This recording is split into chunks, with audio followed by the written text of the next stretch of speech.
একসাথ আরাফাতের ময়দানে। ওই আরাফাতের দিনে তোমরা রোজা রাখো। ওই আরাফাতের দিনে যদি তোমরা কেউ রোজা রাখতে পারো, আল্লাহ রাব্বুল আলামিনের কাছে আমি আশা করছি আল্লাহ রাব্বুল আলামিন তোমাদের বিগত 1 বছরের গুনাহ এবং আগামী 1 বছরের গুনাহ, 2 বছরের গুনাহ আল্লাহ রাব্বুল আলামিন তোমাদের ক্ষমা করে দেবে, মাফ করে দেবে। আরো জোরে বলুন না সুবহানাল্লাহ। গুনাহ আমাদের আছে না নাই?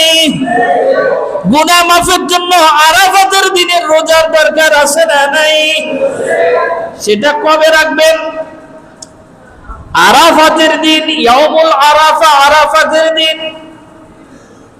আরাফাতের দিন হচ্ছে আগামীকালকে। কোন দিন?